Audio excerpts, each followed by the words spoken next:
안녕하세요. 성공예감 이대호입니다.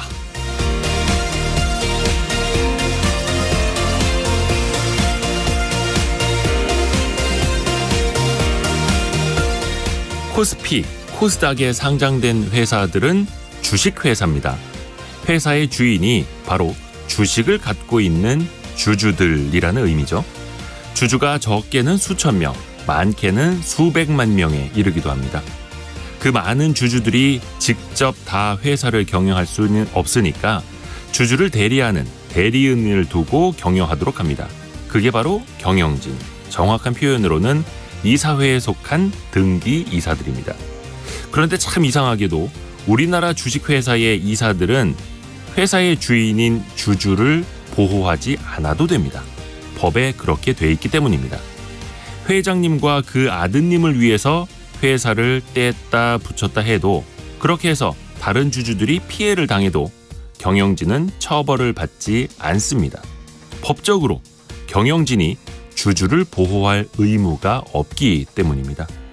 그렇다 보니까 경영진은 수천, 수만 명의 주주가 아니라 인사권을 가진 회장님 한 사람에게만 잘 보이면 됩니다. 그래서 상법을 고치자는 목소리가 높습니다. 경영진이 충실해야 하는 대상에 회사뿐만 아니라 주주도 넣자는 겁니다. 너무나 당연한 일 같은데 상법 개정안은 국회에 잠들어 있습니다. 그러다가 최근 한동훈 법무부 장관이 국회 대정부 질의에서 이러한 상법 개정안이 획기적이라면서 개정 필요성에 공감한다고 밝혔습니다. 이제야 비로소 주주를 보호할 수 있는 방안이 제대로 논의될 것 같습니다. 이 법은 민주당 이용우 의원이 발의했습니다. 대정부 질문에서 야당 의원과 법무부 장관이 소모적인 논쟁이 아닌 정책적인 토론을 펼쳤고, 그 결과 1,400만 주식 투자자에게 영향을 줄 수 있는 건강한 논의가 첫 발을 뗐습니다. 정치인과 관료들이 이렇게 국민을 보호해야 하듯이 주식회사의 경영진은 주주를 보호해야 합니다. 그게 바로 대의민주주의와 주주민주주의의 공통점입니다. 4월 12일 성공예감 이대호입니다. 지금 출발합니다.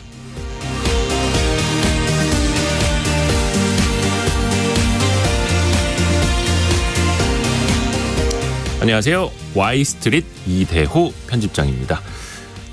여러분도 상법 개정안, 그 상법 382조 3항, 여기에 대해서 계속해서 좀 관심을 많이 가져주시면 우리 1,400만 주식 투자자들 주주의 권익을 높이는 데 더 도움이 될 겁니다. 저희도 계속해서 노력을 하겠습니다. 오늘 경제상식 퀴즈 나갑니다.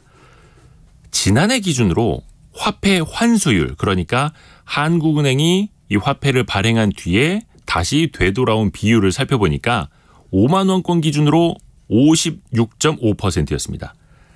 21년 기준으로 17%였으니까 장족의 발전이죠. 그만큼 화폐가 활발하게 시장에서 돌고 있다라는 뜻도 될 겁니다. 그동안 5만 원권은 장롱이나 금고 이런 데 그냥 쌓아두는 경향도 좀 있었고요. 이 때문에 지하경제로 흘러들어가는 것 아니냐라는 눈초리도 받았었죠. 하지만 경기가 어려워지고 금리까지 높아지면서 묵혀있던 돈들도 서서히 좀 나오는 걸로 풀이가 됩니다. 자, 여기서 문제. 5만 원권의 화폐 모델은 누구일까요? 앞에 그려져 있는 모델을 맞춰주시면 됩니다. 좀 뜬금없기는 한데 5만 원권의 모델.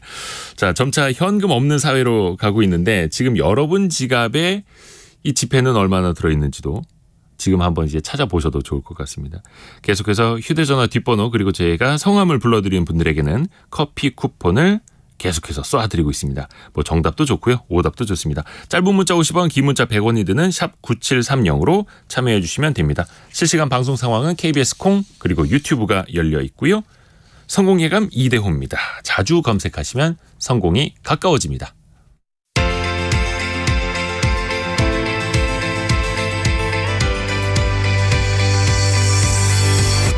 KBS 1라디오 성공예감 이대호입니다.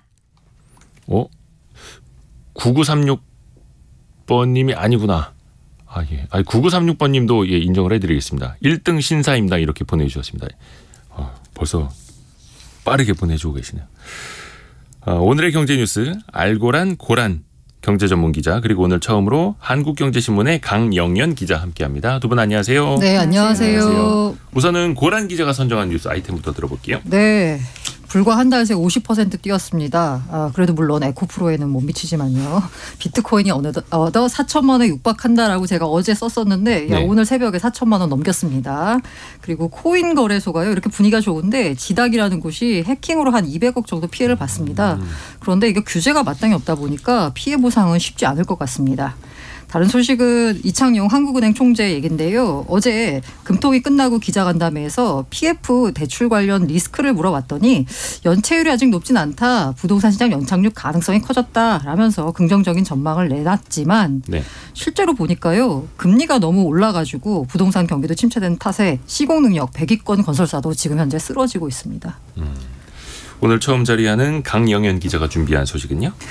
네, 저도 이창용 총재의 소식을 전해드릴 수밖에 없을 것 같은데요. 네. 어제 한국은행이 금통위 열어서 3.5%로 금리 동결했다는 소식이고요. 네. 그리고 이렇게 금리 동결하면서 연구회족들도 아마 한숨 돌리지 않으셨을까 싶습니다. 다만 이제 이창용 총재 같은 경우는 올해 기준금리 인하 가능성은 일축했습니다. 두 번째는 공정위가 어제 구글의 시정 명령이랑 과징금을 부과했는데요. 이게 네. 어떻게 된 일인지 전해드리겠습니다. 우선은 고란 기자 아이템부터 들어볼게요. 최근에 코인 가격들이 강세입니다. 그중에서도 비트코인. 네. 이거 얼마나 올랐고 또 왜 오르고 있는지 정리해보죠. 어제 3만 달러 기준으로는 돌파했고요. 오늘 새벽에는 4천만 원을 넘어섰습니다. 비트코인 가격이 3만 달러 돌파한 건 작년 6월 이후에 처음입니다. 이더리움은 2천 달러에 근접했고요. 워너마켓에는 250만 원 돌파했습니다. 자, 왜 올랐을까? 뚜렷한 이유가 없습니다. 아, 그래요? 네. 근데 언제나 제가 늘 이렇게 가격 얘기할 때 말씀드리자면 가격 해석은 사후적이거든요. 그래서 사후적으로 다만 몇 가지 이유를 굳이 대보자면 네. 첫 번째, 연준의 금리 인하 조기 단행에 대한 기대감입니다. 시카고 상품거래소에서 패드워치라고 그래가지고 앞으로 연준이 금리를 얼마로 할 것인가 이거에 대한 뭐 확률을 지금 각자 내놓고 있잖아요. 거길 보니까 6월쯤에 금리 인상 기조 중단할 것이다라는 예상이 가장 많이 나오고 있습니다. 이른바 이제 9월 달에는 기조 중단하고 9월 달에는 피벗이라고 하죠. 아예 내릴 것이다라는 예측까지 나오고 있고요. 게다가 그 미국 은행의 자금줄 역할하는 연방주택대부은행 대출 규모가 지난달 말 급감했습니다. 이 얘기는 뭐다? 미국 은행 위기가 확산될 가능성이 낮아졌다라고 해석할 수 있습니다. 이것도 이제 비트코인의 호재고요. 그리고 오늘 오늘 이제 밤에 나올 미국 3월 소비자 물가지수 CPI 요거 하락할 것 같다라는 전망도 이거 하락하게 되면 연준의 금리 인상 기조가 중단이 되고 피벗으로 전환할 수 있고 시장에 돈이 풀리는 셈인 거잖아요. 비트코인 상승세에 영향을 줬다라고 할 수 있습니다. 두 번째는요. 비트코인의 별칭이 디지털 금인데 네. 지금까지는 사실 디지털 금인가 싶을 정도로 약간 가격이 움직였어요. 네. 그런데 드디어 디지털 금이 된 것 같습니다. 올 들어서는 위험자산이자 안전자산으로서의 면모를 보이고 있는데요. 특히 최근에 비트코인 시세가 언제 올랐냐라고 보면 실리콘밸리 뱅크가 파산한 이후에 급상승했습니다. 불과 한 달 사이에 50%나 올랐는데 요거를 이제 전문가들은 은행 시스템이 붕괴하면서 투자자들은 전통적인 은행 시스템에 대안을 찾아 나섰다. 그게 비트코인이다. 라고 설명하고 있습니다. 은행 시스템이 흔들리니까 오히려 비트코인이 더 주목을 받고 혹시 뭐 비트코인이 강세를 보이고는 또 다른 이유도 있습니까? 이거는 그냥 제가 찾아본 건데요. 마땅한 이유가 없기 때문에 네. 소위 말해서 세력이 올렸다? 뭐 이렇게 세력? 표현할 수 있어요. 네. 이게 이제 커브 파이낸스라고 뭐 이른바 탈중앙화 금융이라고 있거든요. 거기 창업자들은 보면 이제 코인 부자입니다. 여기 창업자가 비트코인이 상승하기 전에 1,800만 달러 정도를 비트파이넥스로 이체했다는 거예요. 다른 거래소로. 그리고 크립토 마켓 메이킹 업체 시장 조성자죠. MM이라고 불리는 윈터뮤트라는 곳이 있는데 여기가 이제 시장에서 가격을 만드는 곳이거든요. 그래서 거래를 활발하게 하면서 여기도 비트코인 가격 급등 전에 한 2천만 TUSD 그러니까 2천만 달러 정도를 발행을 해서 바이낸스로 옮겼다라는 겁니다. 이 거래소로 스테이블 코인이 옮겨갔다라는 건 비트코인 매수 자금을 의미하는 거거든요. 그러니까 이런 자금이 유입되면서 가격이 올랐다라고 해석할 수 있는 거고요. 네 번째도 굳이 찾자면 차이나발, 중국발 호재입니다. 어제 중국판 틱톡인 더윈 앱에서 비트코인 시세 정보를 제공했습니다. 다만 한 몇 시간 뒤에 들어가니까 사라졌어요. 시세 정보가. 어쨌든 그리고 오늘부터 홍콩에서는 10,000명 이상이 참여가 예상되는 웹3 컨퍼런스가 열리는데요. 이 홍콩에서는 6월 1일부터 개인 투자자의 코인 투자가 허용이 됩니다. 시장에서는 아마 홍콩을 통해서 중국이 크립토 시장을 개방할 것이다라는 기대감이 나오고 있는데 그게 반영된 게 아닌가라고 합니다. 뭔가 수급적인 기대도 좀 있나 보네요. 네네. 앞으로 이런 코인 시장의 흐름 이렇게 좀 긍정적인 흐름이 이어질까요? 어떻게 보세요? 주식시장도 마찬가지인데요. 네. 원래 가격이 오르면 낙관론이 넘칩니다. 그렇죠. 가격이 떨어지면 비관론이고요. 자, 비트코인이 올라가니까 역시나 낙관론이 잇따르고 있는데요. 글로벌 투자은행 번스타인 같은 경우에는 야 금을 사면서 왜 비트코인 안 사냐? 금보다 지금 최근에 금이 강세를 보이고 있잖아요. 그런데 비트코인은 더 탄력적이라서 더 많이 올랐습니다. 금이 10% 연초 대비 올랐다면 비트코인은 80% 이상 올랐거든요. 네. 그러니까 금을 선호하면 비트코인을 사라라는 거고요. 그리고 아까 3만 달러가 과거에는 저항선이었거든요. 근데 3만 달러를 돌파하면서 이게 지지선이 되고 있습니다. 그래서 3만 달러 밑으로는 내려가지 않을 것 같다라는 게 시장의 기대감인데 이제 이게 어쨌든 가격이 추가로 더 오르려면 신규 투자금이 유입돼야 되거든요. 근데 이게 제한적입니다. 사실 기관자금 유입세가 뚜렷하게 나타나고 있지는 않습니다. 네. 2021년에 가격 올라간 건 기관자금 들어오면서거든요. 그리고 요즘 미국 정부 규제 움직임도 있거든요. 네. 이것도 리스크가 될 것 같습니다. 자, 이런 분위기에 일단 또 찬물 끼얹는 소식이 있었어요. 국내 거래소 한 곳이 해킹을 당했다면서요. 네, 지닥이라는 곳인데요. 지닥. 네네. 여기가 그 원화 입금이 가능한 거래소가 5곳이 있거든요. 네. 거기가 아니에요. 그러다 보니까 코인만 입금이 코인 거래만 하는 곳입니다. 네. 그런데 지난 10일에 새벽 4시부터 거래소 점검을 이유로 입출금 서비스를 중단했어요. 네. 그다음에 공지를 하나 냈습니다. 실은 우리가 일요일 날 그 전날에 해킹 피해가 발생됐어. 어이구야. 라고 공지도 늦게 했어요. 이게 총 따지면은 지닥이 보관하고 있는 자산의 23%를 해킹당한 겁니다. 네. 이게 당시 시세 기준으로 하면 200억 정도가 됩니다. 200억 원이요. 네. 어떻게 이렇게 해킹을 당한 거고 피해 규모가 200억 원에 달할 수 있는 이유는 뭡니까? 이게 그 거래소들이 이제 거래를 원활하게 하고 고객들이 뭔가 인출 요구를 하면 대응하기 위해서 코인을 핫 월렛에 넣어두는데요. 이 핫 월렛은 온라인에 연결돼 있기 때문에 입출금이 편하지만 네. 해킹의 위험이 있습니다. 온라인에 연결돼 있으니까. 그래서 거래소 같은 경우는 콜드 월렛에다가 자산을 옮겨놔요. 네. 근데 이 콜드 월렛을 한번 뺄 때마다 이렇게 수수료가 발생하기 때문에 이게 자산을 옮겨놓으면 해킹에서는 안전한데 좀 불편한 게 있어요. 그런데 콜드 월렛에 많이 놔둘수록 더 안전한 거죠.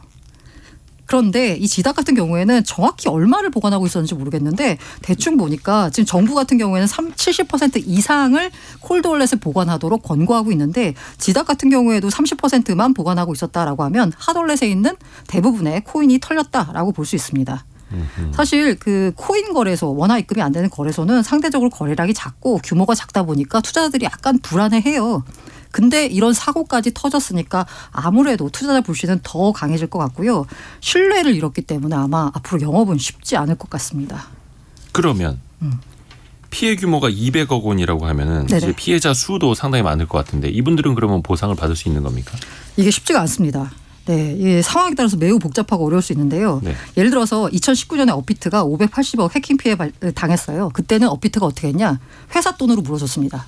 왜냐하면 회사 돈으로 물어줘야지 고객들이 앞으로 업비트를 계속 이용할 거 아니에요. 그렇죠. 그러니까 앞으로 벌 거 생각하면 이 정도는 물어줄 수 있어 라고 한 건데 네.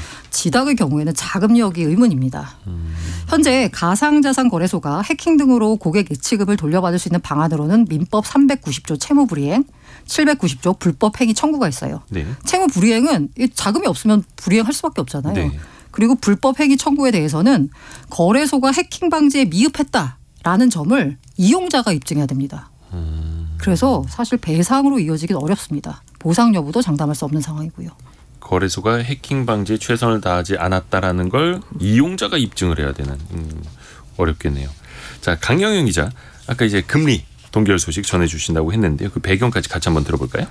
네, 한국은행이 어저께죠. 11일 열린 금융통화위원회에서 기준금리를 3.5%로 동결했습니다. 네. 그러니까 지난 2월에도 한번 동결했던 내용을 아실 텐데요. 그러니까 2회 연속으로 동결한 겁니다. 그쵸. 이게 어떤 의미가 있냐면 지난해 8월에 저희가 금리 인상 사이클에 들어간 이후로 2회 연속으로 동결한 건 이번이 처음이거든요. 네. 그래서 또 특히 이번에 주목할 만한 게 금리 동결 결정을 만장일치로 했다는 점인데요.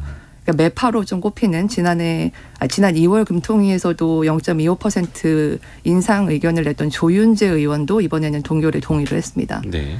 그래서 이제 이창용 하는 총재가 기자회견에서 금리 인상이 끝났다는 시장의 기대는 과도하다라고 말을 했지만 시장에서는 이제 금리 인상 사이클 끝난 거 아니냐라는 기대가 나오고 있습니다.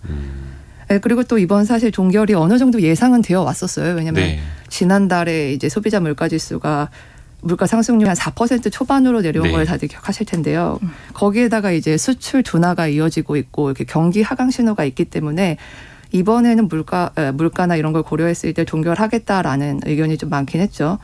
그리고 특히 이제 이 총재가 금통위 기자간담회에서 올해 성장률이 IT 부문 같은 경기 부진의 영향으로 2월에 전망했던 1.6%를 조금 낮춰질 거라고 예상을 하고 있었어요. 그러니까 물가 상승률이 여전히 높긴 하지만 분명히 이제 좀 기세가 꺾인 것 같고 거기에 이제 경기 상황이 나빠질 거라는 예상이 커지는 가운데 금리까지 올리는 것은 부담이 커졌다고 볼 수 있겠습니다.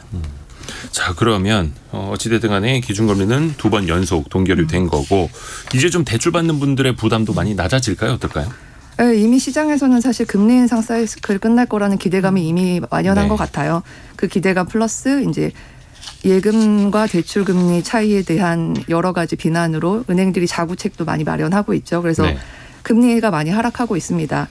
신규 주택담보대출 금리로만 비교를 했을 때 1년 만에 3%대로 떨어졌다고 해요. 하단이. 그러니까 네. 지난해 5%대까지 올랐던 것을 고려하면 상당히 금리 부담이 많이 줄어들 것으로 보이는데 네. 좀 구체적으로 예를 들어서 보면 1월 달에 당시 최저금리인 연 5.27% 정도로 3억 원의 주담대를 받았다고 하면은 네. 월 131만 원만 이자를 내셔야 하거든요. 네. 근데 지금 같은 경우는 한 3.64% 정도가 하단으로 보이는데 이러면은 월 91만 원, 그러니까 40만 원 정도 차이 나는 거니까 이제 상당히 크죠. 네. 131만 원에서 91만 원으로 네. 이자 부담이 많이 떨어졌다. 네. 예. 혹시나 금리가 다시 오를 가능성도 있겠습니까? 사실 이거는 정말 알 수가 없는 네. 문제인데 일단 저희가 그것을 보려면은 딱 하나 물가 상승을 주의 깊게 지켜보면은 조금 사실 그게 제일 중요하죠. 네, 힌트를 네. 얻지 않을까 해요. 사실 중앙은행들의 제일 목적이 물가 안정이니까요. 네. 그래서 일단 지금처럼 만약에 물가 상승률이 완화되는 모습이 지속되면 네. 이창용 총재의 말씀처럼 3%대로 연 물가 상승률이 떨어진다면 굳이 인상을 하지는 않을 것 같아요. 근데 이제 주의해야 할 점이 사실 이번에 물가 상승률이 떨어지고 있는 게 그 지난해 그 우크라이나 전쟁 이후로 올랐던 유가 상승에 대한 기저효과도 있거든요. 그래서 만약에 산유국들 감산으로 해서 유가가 오른다든지 또 그 전기 가스 요금 많이 올랐는데 그런 공공요금 인상으로 인해서 물가가 영향을 받는다면 만약 그러면 올릴 수도 있겠죠. 이런 점 때문에 아마 어제 이 총재도 물가가 한 해 중장기 목표 2%죠. 그 수렴한다는 확신이 들 때까지는 금리 인하를 논의하지 않는 게 좋다고 생각한다고 한 것도 네. 이 때문이라고 생각을 합니다. 그리고 네. 네, 또 하나 또 주목할 만한 게 한미 금리 차이인데요. 예. 네, 지금 저희가 동결하면서 지금 두 나라의 금리 차이가 1.5%포인트로 유지가 됐는데 네. 문제는 이제 미국이 5월 달에 한 번 더 베이비 스텝을 밟을 것이라는 예상이 많다는 겁니다. 0.25%포인트 정도 올릴 것 네. 같은데 만약에 이러면 한미 금리 차가 1.75%포인트까지 높아지는 거거든요. 네. 근데 이게 한 번도 저희가 경험을 해본 적이 없는 금리 차입니다. 그래서 이게 우리 경제에 어떤 영향을 미칠지 이런 거에 대해서 알기가 어려운데 그래서 만약에 이렇게 벌어져서 원달러 환율이 급등하고 국내 외화 자금이 유출되는 결과로 이어진다면은 통화 정책에도 변수가 될 것 같습니다. 자, 그리고 지금 시장에서 많이 이제 걱정을 하고 있는 게 부동산 PF 아닙니까? 맞습니다. 부동산 프로젝트 파이낸싱 대출. 자, 여기에 대해서 이창용 하는 총재는 어떻게 진단을 하던가요? 일단 리스크 관련한 질문이 나오니까요. 네. 부동산 PF 리스크 관련해서 기본적으로 부동산 가격이 가장 중요한 변수다. 한국은행이 기준금리를 동결하기 시작해서 부동산 시장이 안정되고 부동산 PF 대출에 대한 우려가 줄었으면 하는 것이 저희의 생각이다라고 말을 했어요. 연체율에 대해서는 과거보다 낮은 수준이고 국제적으로 비교해도 높은 수준은 아니다. 금융회사가 감내한 수준이라고 평가해서요. 그닥 리스크를 크게 보진 않았습니다. 게다가 부동산 시장의 연착륙 가능성이 커졌다라고 이제 해석을 하고 있고요. 다만 이 총재가 강조하는 부분은 부동산 가격이 조정되는 과정에서 일부 금융회사가 어려움을 겪을 수 있는데 이런 부분이 시장 전체로 번지는 것을 막기 위한 대책들이 필요하다라고 하면서 정부 대책을 주문했습니다. 지난해 말 기준으로 금융권의 부동산 PF 대출 잔액이 129조 9천억입니다. 지난해 3분기 말보다요 1조 8천억원 늘었습니다. 네. PF 연체율도 같은 기간 1.19%로 0.33%포인트 늘었습니다. 하지만 위험한 수준은 아니다. 관리 라고, 가능하다. 근데 일부 중소 중견 건설사들은 좀 안 좋은 소식들이 잇따라서 들리던데요. 네. 사실 부동산 PF 같은 경우는 금융권의 문제잖아요. 대출이니까. 줄줄 이어지죠. 네네. 근데 이제 건설사들은 사실 지금 쉽지가 않은 상황입니다. 이 대창기업이라는 곳이 7일 날 서울회생법원에 법정관리 신청했는데요. 여기가 70년이 넘은 기업이에요. 대창기업. 네. 근데 최근 미청구 공사 금액이 너무 많이 늘었습니다. 게다가 원자재 가격도 겹치면서 자금난이 심화됐거든요. 네. 감사 보고서를 봤더니 작년 말 기준으로 전국 53개 건설 현장에서 받지 못한 공사 미수금 청구 금액이 500원이 넘었습니다. 500억 원이. 500억 원이요. 네. 네. 그리고 지난해 말에 보면은요. 시공 능력 평가 83위인 대우조선 해양건설, 지난달에는 133위인 HNINC, 옛 현대 BSNC거든요. 네. 여기도 법정 관리 신청했어요. 다 돈을 못 받아서 그런 거거든요. 그런데 좀 규모가 큰 곳도 이런데 소형 건설사는 어떻겠습니까? 더 심하겠죠. 네. 건설업 행정정보에 따르면 올해 폐업을 신고한 종합건설사가 129곳에 이릅니다. 지난해 같은 기간보다 63%나 늘었고요. 이 업계에서는 소형 건설사뿐만 아니라 중견 건설사 부실도 지속돼서 연쇄도산 우려가 있다라고 걱정하고 있습니다. 왜냐하면 어쨌든 간에 아파트가 이제 분양이 되면서 뭔가 돈이 들어와야지 자금이 돌 텐데 지금 현재로서는 이제 외상공사로 버틴 상황이거든요. 네. 단기 유동성 위기에 대처 못하면 자금력이 달리는 중견 건설사 중심으로 위기가 확산할 수 있다라고 하는 우려감이 나오고 있습니다. 그래서 그 미청구 공사 금액이라는 것도 건설사가 자신들 돈으로 먼저 공사를 진행을 맞습니다. 했는데 이게 청구를 해야 되는데 받아야 되는데 못 받는 거죠. 못 받는 돈이 커지니까 쓰러질 수밖에 없는 거고요. 다시 강영현 기자. 구글 앱스토어 관련해 가지고 공정위가 세계 처음으로 구글에다가 과징금을 부과했다고요. 네. 금액도 크네요. 네, 420억 과징금을 부과했는데요. 어저께였습니다. 이제 그 구글에 대해서 독과점 지위를 남용했다라고 하면서 시정명령이랑 과징금을 부과했는데요. 네. 이게 무슨 얘기냐면 이제 그 게임사 신작을 구글 플레이에 독점 출시하는 조건을 걸고 이제 광고 효과가 있는 각종 혜택을 주면서 이제 구글이 경쟁 앱인 원스토어의 사업을 방해하고 시장 지배력을 강화했다는 겁니다. 그래서 말씀하셨다시피 이제 구글 앱스토어가 이제 경쟁 제한 행위로 이제 경쟁 당국에 의해서 이렇게 징계를 받은 거는 전 세계에서 처음입니다. 다른 나라 같은 경우는 사실 구글 앱스토어 외에는 이게 다른 그 대안이 없어요. 독점을 네. 하고 있는데 아무래도 한국 같은 경우는 경쟁 앱이 있기 때문에 네, 이런 징계가 가능했다고 공정위는 설명했습니다. 그러니까 다른 앱 마켓에 올리지 말고 우리 구글 앱스토어에만 올려 막 이런 식으로 유도를 했다라는 거죠. 그 네, 지위를 악용을 해서. 네, 그렇죠. 공정에 따르면 이제 이게 시작이 된 게 2016년 6월 정도인데 그때가 네. 언제냐면 우리나라에 이제 통신 3사랑 네이버랑 합작을 해서 앱스토어를 이제 만들기로 한 거예요. 이름은 네. 원스토어였는데요. 이거를 이제 스마트폰에 기본 장착하기로 했습니다.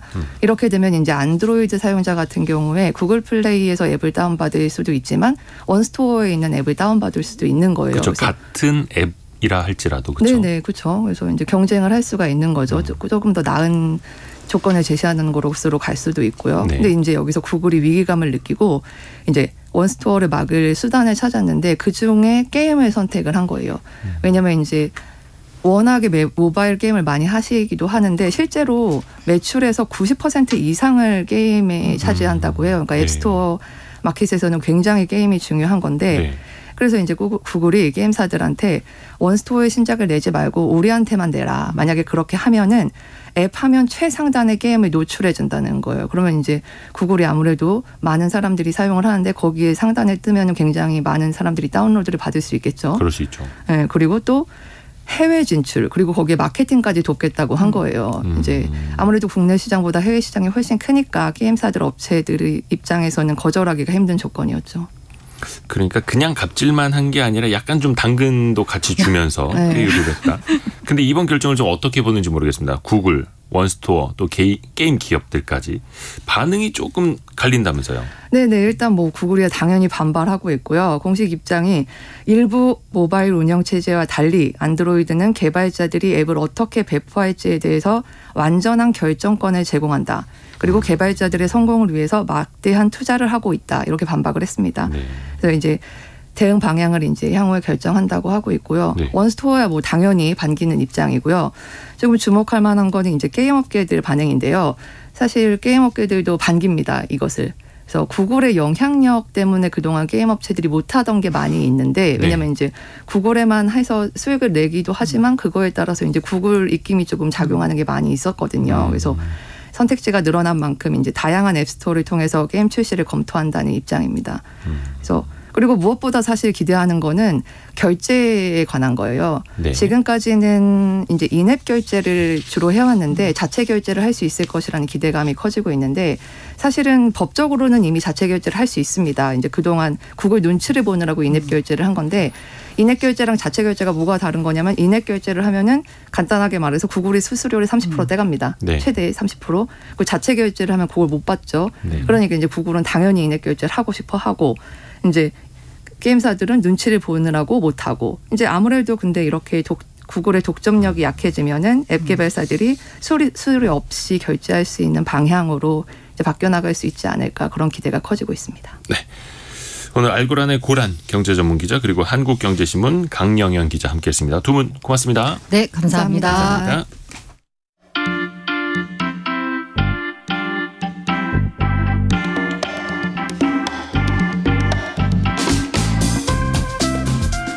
지금 여러분께서는 KBS 1라디오 성공예감 이대호입니다를 듣고 계십니다.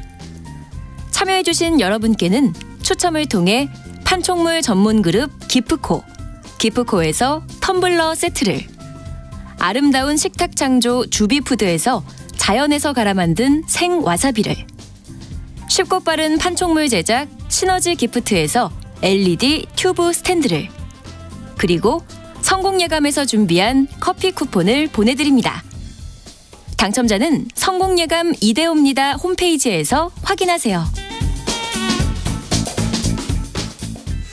오늘 경제상식 퀴즈 한 번 더 말씀을 드릴까요? 한국은행 보고서에 따르면요. 지난해 5만 원권의 유통 수명이 약 181개월, 즉 15년 정도라고 합니다. 근데 이게 더 늘어날 수도 있다고 합니다. 왜냐하면 사람들이 이 지폐, 화폐 자체를 잘 안 쓰고 뭐 온라인 거래 위주로 또 많이 하다 보니까 점차 화폐의 유통 수명이 늘어나고 있다고 하네요. 그래서 저희가 5만 원권에 그려져 있는 모델은 누구일까요? 이 질문을 드렸던 거죠. 많은 분들이 보내주고 계시는데 아까 소일도님이 시작하자마자 벌써 정답을 올리는 분은 뭐죠? 라고 질문 주셨는데 빠른 분들입니다. 빠른 분들. 예. 소일도님께도 커피 쿠폰 쏩니다. 그리고 주외연님이 손녀가 이걸 보고 아줌마 돈이라고 해요. 아줌마 돈 주는 사람은 좋은 사람이래요. 라고. 어떤 아줌마가 그려져 있는데 그 가치가 참 크다라는 건 이제 아는 거죠. 애도. 그리고 이석훈님 율곡이 어머님이라고 해 주셨고 이동희 님이 3만 원권 모델은 이대호 기자님을 희망합니다라고. 고맙습니다. 한 37,500원짜리 예, 화폐가 나온다면 그때는 예, 추천을 해 주십시오. 고맙습니다. 그리고 7594님 율곡이의 어머니라고 이제 그리고 오죽헌 쪽이 이번 산불에 피해가 없다 하니 다행입니다라고. 맞습니다.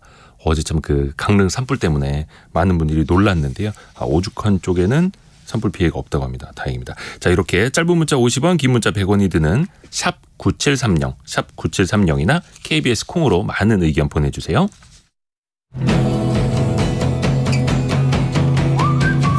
오늘의 움직임에 주목하고 세상의 흐름을 놓치지 않습니다. 여러분의 내일을 응원하며 성공의 열쇠를 함께 찾아갑니다. 성공예감 이대호입니다.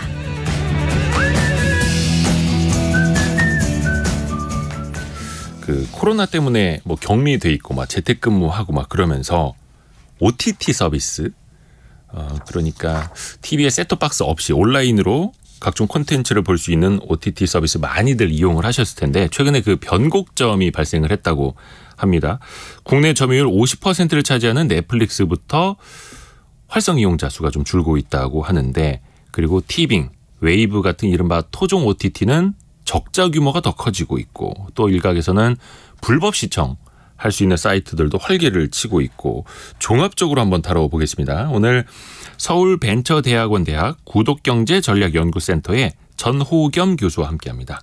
안녕하세요. 예, 안녕하세요. 경제칼럼니스트 전호겸입니다. 반갑습니다. 교수님도 OTT 많이 보시나요? OTT 3개 보고 있습니다. 유료로 결제하시는 것만 3개. 그쵸. 근데 우리나라 시장으로 놓고 보면 네. 이제 넷플릭스가 최고의 이제 강자고 뭐 어느 나라에서도 그렇고 티빙, 웨이브라는 이른바 토종 OTT도 있는데 지난해 보니까 티빙하고 웨이브가 적자 영업 손실이 1,000억 원대까지 커졌더라고요. 그렇더라고요. 제가 보니까 예. 티빙 같은 경우에는 2020년에 61억 원이었다가 2021년엔 762억 원, 그리고 작년엔 1,192억 원이었거든요. 영업 손실이요. 네. 그러니까 해년마다 앞자리가 바뀌면서 손실이 될 정도니까 굉장히 엄청난 거죠. 그에 비해서 매출은 그렇게 많이 는 건 아니거든요. 네네네. 그러니까 매출 대비 봤을 때 영업 손실이 너무 큰 거죠, 지금 상황이. 왜 이렇게 좀 실적이 안 좋아지는 거예요? 우선 기본적으로 콘텐츠를 제작하는데 비용이 많이 들고요. 그리고 워낙 경쟁이 치열하다 보니까 마케팅 비용이 많이 드는 거예요. 아하. 그러니까 구독자를 모집하기 위해서 예를 들어 몇 달을 무료로 해준다든지 아니면 단기간 동안 구독료를 할인해 준다든지 이런 식으로 하다 보니까 수익은 적어지는데 나가는 돈은 많아지고 이러다 보니까 어쩔 수 없이 이런 상황이 오는 거죠. 또 드라마 같은 것도 대작 만들어서 또 그렇죠. 큰 돈 써야 되고. 그럼요. 근데 이제 넷플릭스의 대항마가 되는 것 아니냐 기대를 모았던 디즈니 플러스 그리고 애플 TV. 여기는 어떻게 기대 이상입니까? 아니면 기대 이하입니까? 반응이? 솔직히 제가 지금 칼럼을 많이 적어가지고 몇 년 전부터 디즈니 플러스에 대해서 굉장히 큰 기대를 걸고 있다 해서 공중파 방송에 나가서 여러 번 말했는데 솔직히 기대 이하죠. 그러니까 저는 이걸 어떻게 보고 있냐면 우리나라 OTT 평균 구독자들이 보는 OTT 숫자가 2.7개예요. 대략 2개에서 3개 사이거든요. 그러니까 제가 3개를 보는데 저도 넷플릭스, 디즈니 플러스, 쿠팡 플레이 이렇게 보는데 사실 디즈니 플러스 거의 안 들어가요. 왜냐하면은 우선 3개가 대부분 비슷한 콘텐츠를 가지고 있고요. 디즈니 플러스 같은 경우에는 사실상 딱 보는 순간에 우리나라 구독자들은 약간 맵고 자극적인 거 익숙하거든요. 근데 디즈니 플러스는 슴슴하잖아요. 그래서 처음 봤을 땐 괜찮은데 계속 보기가 재미가 없는 거예요. 왜냐하면 플레이 버튼을 누르기 전에 벌써 이 내용을 다 알잖아요.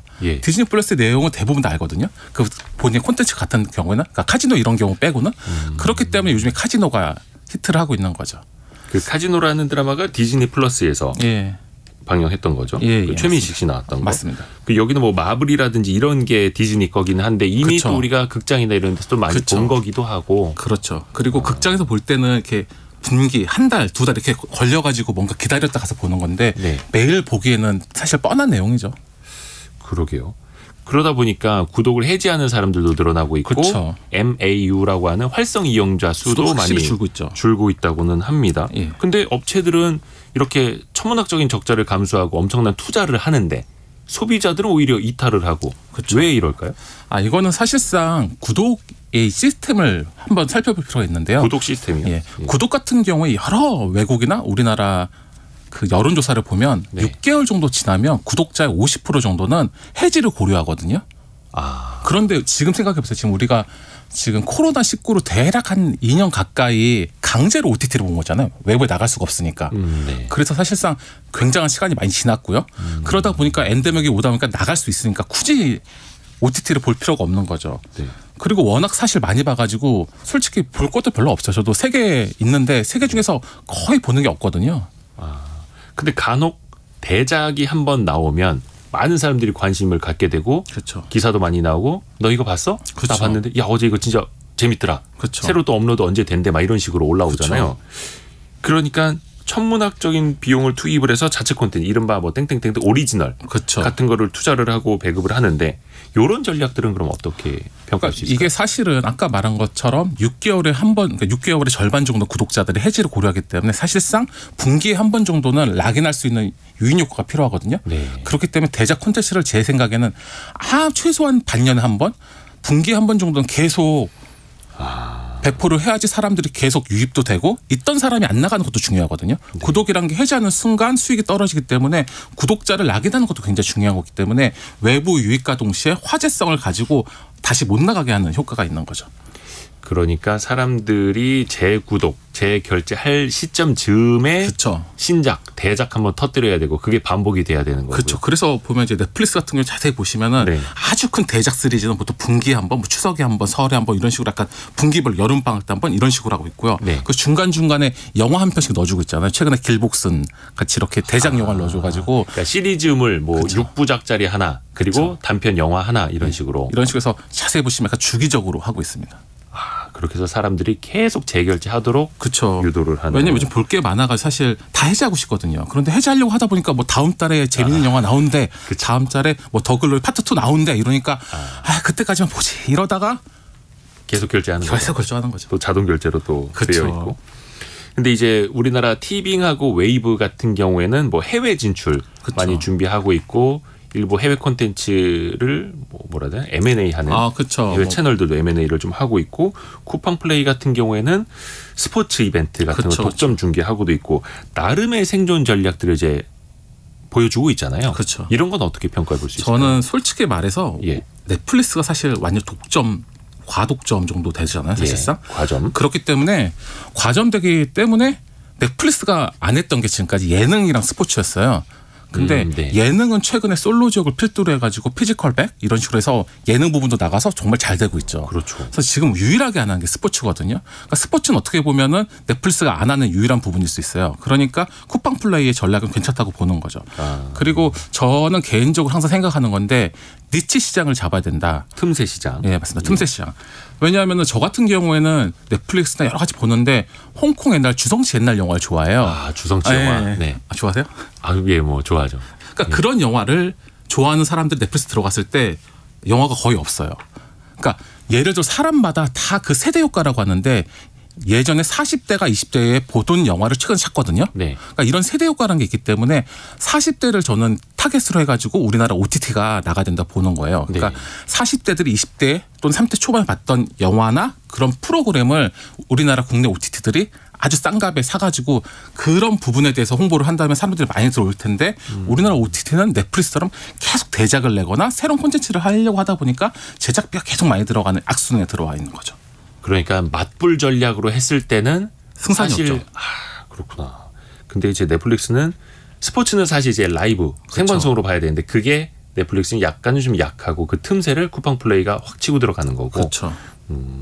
이제 넷플릭스도 나름의 이제 뭔가 타겟책을 내놓고는 있습니다. 가장 대표적인 게 중간 광고가 들어가는 대신에 조금 요금제가 저렴한 거 맞습니다. 내놓기도 했었고 또 일각에서는 이거 계정을 공유하면서들 많이 봤는데 계정 공유를 이제 막겠다라고 선언을 했지 않습니까?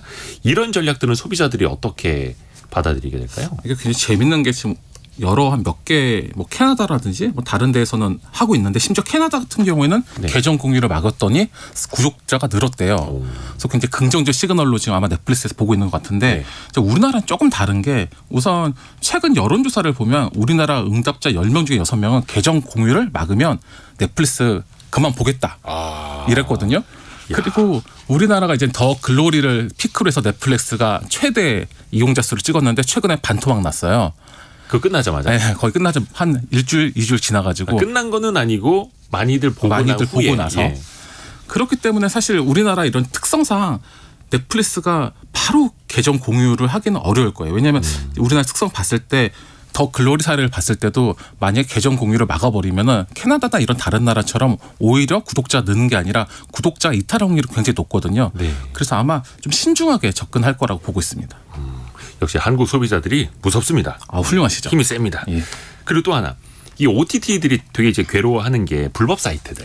그렇죠. 불법 사이트들 이제 꼬리 잡기 게임 같아요. 잡으러 가고 그 IP를 차단을 하면 또 우회해서 또 들어오고. 그렇죠. 이거를 불법 OTT 사이트를 근본적으로 어떻게 막거나 할 수 있는 방법 없습니까? 이게 사실 어렵잖아요. 왜냐하면 몇 년 전에는 웹툰하고 웹소설 관련돼가 이런 이슈가 있었고요.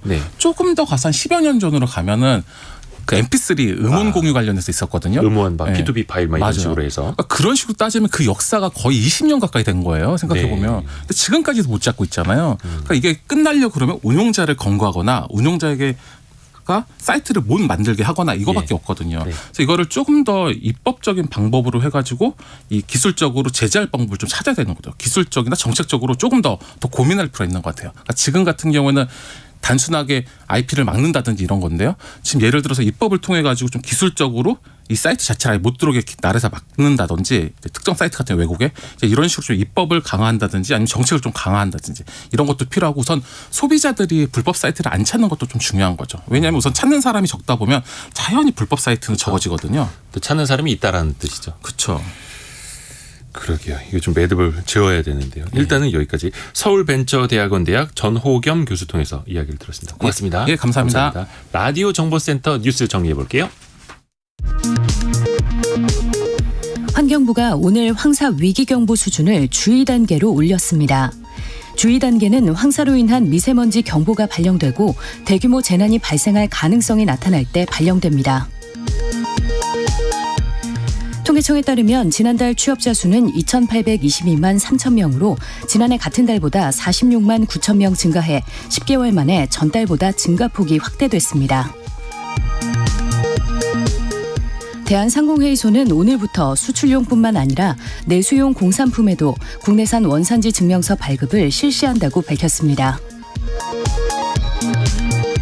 오늘 0시 기준 코로나19 신규 확진자는 13,926명, 위중증 환자는 129명, 신규 사망자는 14명으로 집계됐습니다. 지금까지 라디오 정보센터 조진주였습니다. 자, 우리나라 소비 시장의 변화를 살펴보는 시간 트렌드 팔로우입니다. 이걸 알아야지 또 우리도 미래를 같이 준비할 수 있죠. 지난주에 이어서 MZ세대들의 관계 맺기에 대해서 알아보겠습니다. 서울대 소비트렌드 분석센터 전미영 연구위원입니다. 안녕하세요. 안녕하세요. 네, 지난주에 그 색인 관계, 그러니까 사람 관계를 뭔가 목록처럼 목차처럼 관리한다, 요거 이야기해 주셨잖아요. 오늘 그걸 이어갈 텐데 혹시 지난주에 못 들으신 분들을 위해서 색인 관계가 뭔지 간단하게 다시 한번 정리 좀 부탁드릴게요. 예, 요즘 새로운 신세대들의 관계 맺기에 대한 이야기인데요. 네. 보통은 우리가 친구 관계를 얘기할 때 나는 저 친구와 친하다, 친하지 않다 이렇게 보통 얘기를 하고요. 또 친한 친구들하고는 밥도 먹고 영화도 보고 공부도 하고 모든 걸 같이 하잖아요. 그런데 요즘 젊은 세대들은 나의 인간관계를 단순히 친하다 안 친하다가 아니라 각각의 색인 인덱스를 붙입니다. 저 친구는 같이 공부하는 친구, 저 친구는 동네에서 맥주 마시는 친구, 저 친구는 SNS에서 내가 같이 옷이나 맛있는 맛집 이야기할 친구, 또 저 친구는 내가 좋아하는 연예인 이야기할 친구. 이렇게 인간관계에 색인을 붙여서 적재적시로 활용하는 이런 형태의 행태를 색인을 붙인다 해서 색인관계라고 이름 지었습니다. 그러니까 어떻게 보면 이제 분류를 해놓고 인간관계를 관리한다라는 건데 그냥 친하게 두루두루 다 잘 같이 지내면 안 됩니까? 아무래도 관계 양이 많아졌고요. 네. 또 다양한 사람들과 함께 또 서로 여러 가지 도움을 주고받고 하다 보니까 그것들을 효율적으로 관리하려는 그런 모습이 나오는 것 같습니다. 인간관계도 효율적으로 관리를 해야 된다. 이걸 또 그 온라인으로 또 관리하는 방법도 있다면서요. 네, 그렇습니다. 네, 지난 시간에는 저희가 이 색인관계의 관계를 어떻게 많이 만드는가, 확장하는가 이런 말씀을 드렸다면은 오늘은 색인관계 2탄이라서요. 그 많은 관계를 만들어 놓고 나서 그 관계를 어떻게 잘 관리하고 활용하는가 이런 말씀을 좀 드릴 건데요. 네, 방금 말씀해 주신 그 온라인이 굉장히 중요합니다. 사실은 온라인으로 관계를 맺을 수 있어졌기 때문에 색인관계가 나타났다라고 해도 뭐 과언이 아닐 정도로 이 온라인을 통해서 관계를 만들다 보니 다양한 형태의 관계가 새로 나타나고 있습니다. 제가 이 20대들의 관계 맺기를 살펴보다가 제일 인상적으로 봤던 한 케이스를 말씀드릴 건데요. 원래는 보통 우리가 친하다 할 때 친한 관계는 자주 만난다, 같이 얼굴을 본다, 뭐 밥을 먹는다 이런 관계잖아요. 그런데 요즘은 이 만나는 게 이 젊은 세대들에게 정말 친하다의 기준이 아니라고 합니다. 안 만나도 나는 저 친구와 친할 수 있다 이렇게 얘기를 하는데요. 그 이유는 온라인 때문입니다. 제가 재미있는 앱 하나를 소개해 드릴 건데요. 네. 아마 인스타그램이나 뭐 틱톡 같은 최근에 뜨고 있는 소셜미디어는 다 들어보셨을 텐데요. 이런 소셜미디어는 처음 들어보실 겁니다. 여러 가지 종류가 있는데 젠미라든지 아이쉐어링이라든지 이런 형태의 또 20대들이 사용하는 아주 작은 또 SNS가 최근에 주목받고 있다고 합니다. 이런 아이쉐어링 같은 이런 소셜미디어의 특징은 마찬가지로 인스타그램처럼 소셜미디어긴 한데 여기에 핵심은 사생활이 없다는 것이라고 합니다. 예를 들면은 제가 이제 이 SNS에서 친구를 만들면 그 친구가 지금 현재 어디에 있는지 위치 정보를 제가 알 수 있고요. 어떤 방향으로 시속 얼마로 움직이는지도 알 수 있습니다. 그리고 만약에 친구들이 저 빼고 자기들끼리 모임을 하면 저에게 알람이 온대요. 저 친구들 저기서 놀고 있다고. 네네. 심지어는 배터리 그 잔량까지 알 수 있어서 핸드폰이 꺼져가지고 너의 문자를 읽지 못했다 이렇게 거짓말을 못한답니다. 그래서 나는 이번 주에 저 친구를 한 번도 만나지 않지만 이 앱을 사용하면 내 친구가 어디서 누구와 무엇을 하는지 알 수 있답니다. 이렇게 하는 친구들이 친하다라고 보통 정의를 하더라고요. 아니 근데 이거 아무리 친한 친구여도 위치 좋게 말해서 위치 공유지 나쁘게 말하면 위치 추적 아닙니까? 이거 부부 연인 사이에서도 이런 거 해도 조금 관계가 그럴 것 같아요. 왜 이렇게까지 해야 될까요? 내 친구가 어디서 무엇을 하는지 이제 그런 것들을 공유하는 것 자체가 내가 너랑 친하다의 어떤 시그널이라고 하더라고요. 그래서 내 친구가 오늘 만나진 않았지만 학교 가서 수업 듣고 점심 먹고 아르바이트 갔다가 운동하고 집에 들어간다. 이런 스케줄들을 내 친구가 다 완수했을 때 서로 참 잘했다고 칭찬해주면서 독려한답니다. 그래서 이런 것들이 얼마나 내가 열심히 잘 살고 있고 이런 것들을 굳이 전화통화를 한다거나 얼굴을 보지 않아도 서로 공유를 하면서 나는 쟤랑 친해. 제 친구는 자신의 사생활을 나랑 공유하잖아. 이런 어떤 뉘앙스를 받나 봐요. 그러니까 위치 공유하는 건 서로 간에 동의하에 하는 거죠. 동의하에. 그렇죠. 맞습니다. 네. 저는 아무리 친한 친구여도 절대 동의하지 않겠습니다.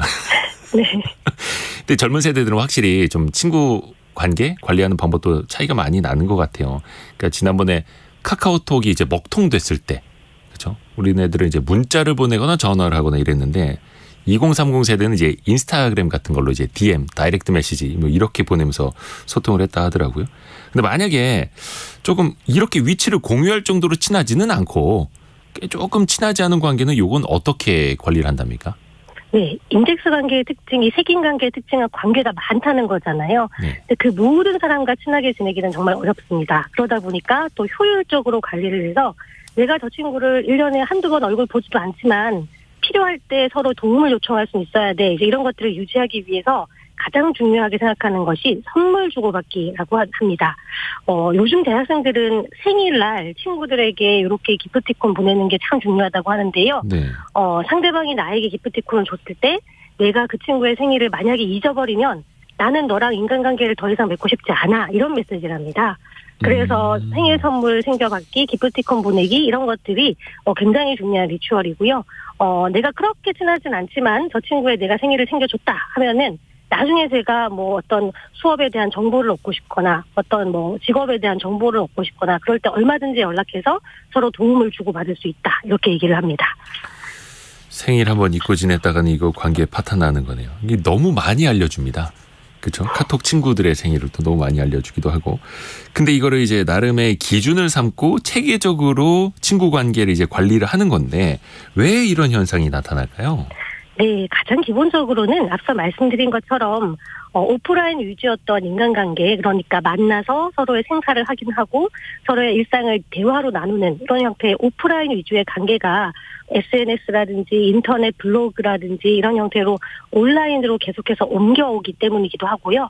거기서 조금 더 나아간다면 결국 온라인 매체 혹은 소셜 네트워크 매체의 특징을 사람들이 이제 인간관계까지 투영한다 이렇게 볼 수 있겠습니다. 네. 이 SNS나 소셜 네트워크의 특징은요.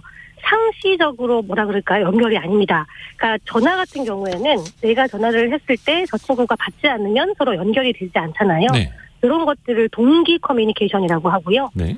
반면에 SNS는 아무리 제가 쪽지를 받아도 제가 대답을 해주고 싶을 때 하면 되고요. 대답을 하고 싶지 않으면 깔고 앉아 있어도 괜찮습니다. 이런 것들은 비동기 커뮤니케이션이라고 부릅니다. 그러니까 아무래도 이런 어떤 매체를 활용하다 보니까 사람들이 관계도 항상 저 사람이 나를 필요로 할 때 내가 늘 대기하고 있어야 돼. 그렇게 생각하기보다는 어떤 색인을 붙여놓고 필요할 때 서로 도움을 주고받고 또 그렇지 않을 때는 또 이렇게 약간 끊어져 있고 약간 자기중심적으로 관계를 관리해가는 그런 특성들이 이 색인 관계에서 뚜렷하게 나타난다. 이렇게 볼 수도 있겠습니다. 어떻게 보면 인간관계에서 조금 더 편리함을 높이는 수단일 수도 있겠네요. 자, 그런데 이렇게 관계 맺는 트렌드를 산업적으로 봤을 때 좀 어떻게 이용이 가능할까요? 네, 두 가지 측면으로 말씀드릴 수 있는데요.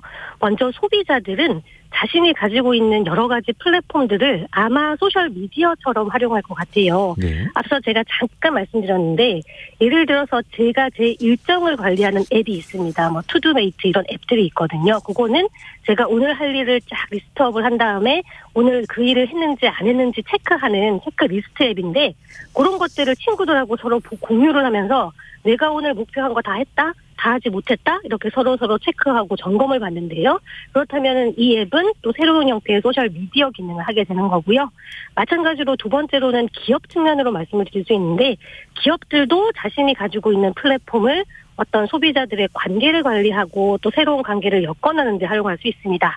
예를 들어서 최근에 어떤 학생들이 많이 사용하는 생산성 앱이라고 하는데요. 노션 같은 자신의 어떤 문서를 관리할 수 있는 그런 생산성 앱이 있는데 최근에 이 앱에서 사람들이 이 앱을 활용해서 이력서도 만들고 파워포인트도 만들고 그러다 보니까 그것들을 공유하는 기능을 만들어줬더니 오히려 이 공유하는 기능을 가지고 이력서들을 서로 받아보면서 이력서로 사람을 뽑기도 하고 또 사람들이 올려놓은 그런 폼들을 보면서 서로 소개팅을 하기도 하고 그러니까 이런 형태로 그 플랫폼을 활용해서 또 제2의 제3의 새로운 형태의 비즈니스 모델을 만들어내는 것까지 아마도 앞으로는 기업들이 기대를 해볼 수 있을 것 같습니다. 사실 굉장히 사적인 관계를 이제 사생활, 개인적인 친구의 관계라고 하는데 네. 앞으로는 기업도 이런 고객들의 관계 관리에 신경을 써야 될 것 같습니다. 항상 소비 트렌드 많은 걸 또 배우고 깨닫습니다. 서울대 소비트렌드 분석센터 전미영 연구위원이었습니다. 고맙습니다. 예, 감사합니다. 감사합니다. 아까 유종선님이 저희가 구독경제 이야기를 할 때 그래서 저는 마음 편하게 성공예감 구독 중입니다. 끊을 고민할 필요가 없어요. 왜냐하면 평생 들을 거니까. 멋있다. 저도 KBS 1라디오 구독하고 있고요. 또 하나 Y스트릿도 구독해 주시면 아주 좋습니다. 저희 잠깐 뉴스 듣고 2부로 돌아오겠습니다. 10시 5분에 뵐게요.